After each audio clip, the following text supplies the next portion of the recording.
This morning, I woke up to one of the most beautiful sights in the world. Was it a sunrise? Not this time. Was it my wife? Not this time. Was it my almost 2-year-old son? Not this time. Today, I woke up and saw the thumbnail for Frank Turek's latest video on Islam. The video is titled, "Is Islam False? Watch This," and the thumbnail features a cartoon of Muhammad.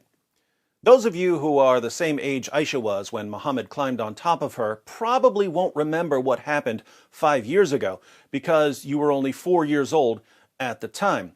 But back in 2015, two jihadis stormed the Paris headquarters of the satirical magazine Charlie Hebdo, shouting Allahu Akbar and the Prophet is avenged as they killed 12 people and injured 11 more. These jihadis went on a killing spree because the paper had been publishing cartoons of Muhammad. Carnage over cartoons. 10 years earlier, the Danish paper Jyllands-Posten caused an international uproar by publishing several cartoons depicting Muhammad. More than 250 people were killed in riots. Carnage over cartoons. Now, I would take it for granted that if a group starts slaughtering people over cartoons, journalists of all people need to take a stand for freedom of speech by printing the cartoons and discussing them. If journalists back down, they're basically telling terrorists that violence is the way to get what they want, and that would be music to a terrorist's ears, as long as we ignore the fact that most music is haram. Unfortunately, modern journalists have pillars of marshmallows where their spines should be, so most of them encouraged more violence by giving in to terror. But some of us kept sharing the Muhammad cartoons to let jihadis know that violence won't help them get their way. Killing people over cartoons will cause us to share the cartoons more. Here we are, just a few years later, and a mainstream Christian ministry can proudly post a cartoon of Muhammad on YouTube and no one dies or even gets threatened. That's progress. It's good for Muslims that jihadis aren't killing over cartoons. It's good for non-Muslims that jihadis aren't killing over cartoons. But there's another reason to be excited about the change that's taken place. When jihadis are running around slaughtering people over cartoons, that's a sure sign that their religion can't handle criticism and mockery. If a violent, oppressive religion can't handle criticism and mockery, what do you think our primary tools in responding to the religion should be? You guessed it, criticism and mockery. But Christians, especially Christian ministries and Christian apologists, didn't want to make fun of Muhammad, no matter how mockable he was.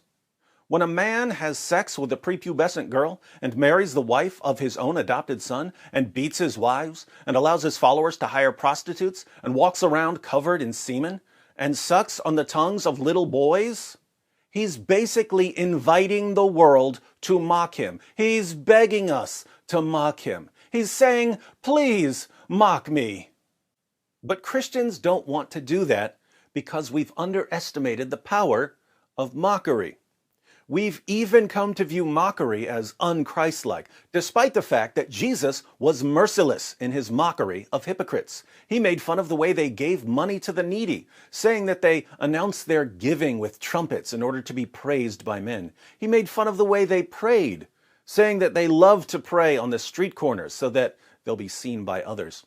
He made fun of the way they fasted, saying that they deliberately disfigure their faces and look gloomy so that other people will know that they're fasting. Jesus made fun of the way they gave to charity, the way they prayed, the way they fasted, the way they dressed, the way they tithed, the way they proselytized, and the way they treated their families. Jesus of Nazareth is the undisputed all-time king of mocking hypocritical and oppressive religious leaders.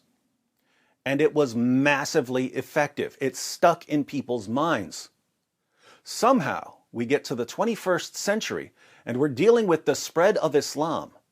And we have the most wide-open target for mockery in history, Muhammad, and we think that mocking him would be unchristlike and counterproductive.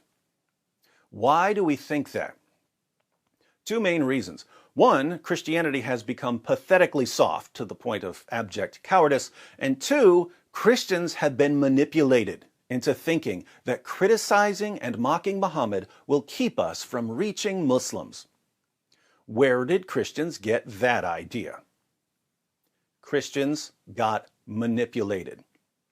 Islam's entire methodology is based on manipulation and control, but it's all low-level manipulation and control. Islam manipulates and controls people through their most basic desires.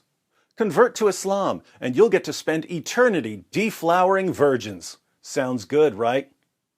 You don't want to convert to Islam? Well, we're going to keep fighting you until you get sick of fighting and convert. You want to leave Islam? Well, we're just going to have to chop your head off. You want to keep your head, don't you?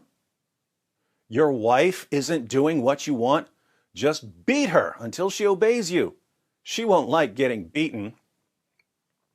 When they interact with Christians in an area where they can't simply force Christians into doing what they want, Muslims use a simple system of praise and abuse.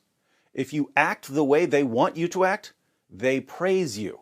If you don't act the way they want you to act, they shower you with abuse. When a Christian criticizes Muhammad, Muslims heap abuse on him. Most people don't like being abused, so heaping abuse on someone can be an effective means of controlling him. When a Christian goes around telling people not to criticize Muhammad, Muslims praise him. Most people like being praised, so praising someone can be an effective means of controlling him. Lots of Christians are actually gullible enough to fall for this. Everyone, look at all the Muslims who are praising me and telling me how much they like my approach. I'm really getting through to them. Unlike those other Christians that Muslims keep attacking, those Christians don't know how to reach Muslims. That's why Muslims keep attacking them. I would take it as obvious that if Muslims think your approach has any chance of leading Muslims out of Islam, they're not going to praise you. So if Muslims were ever to praise my methods, that would be an immediate warning sign to me that I'm doing something horribly wrong. But lots of Christians just fall for this instantly. Muslims really like the way I talk about Muhammad. I'm so effective with them. They love me. Christians have fallen for this manipulation for years. Christians who don't fall for it are usually treated like outcasts. We're told that we don't care about reaching Muslims because we don't use the methods that Muslims praise.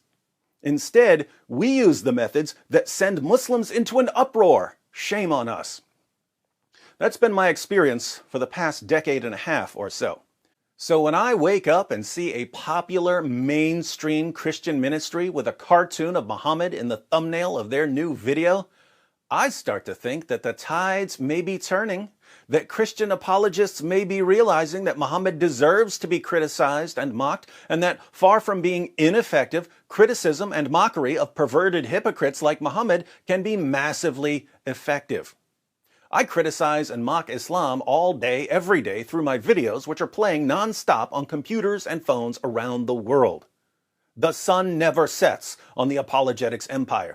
And guess what? Muslims can't stay away. They're drawn to the mockery. And after they've witnessed the avalanche of evidence against their prophet, they leave Islam. Imagine a world where millions of Christians are exposing Muhammad day and night, where millions of Christians don't let hypocritical religious leaders tell us how to respond to hypocritical religious leaders, where millions of Christians return to our true Christian roots of mocking hypocrites and oppressors in epically memorable fashion. That would be a world in which Islam and its empire of fear and violence come tumbling to the ground. If you want to check out Frank Turek's new video on Islam with the infamous Muhammad thumbnail, the link is in the description box. On a related note, Cameron from Capturing Christianity interviewed me a while back on whether my methods cross the line.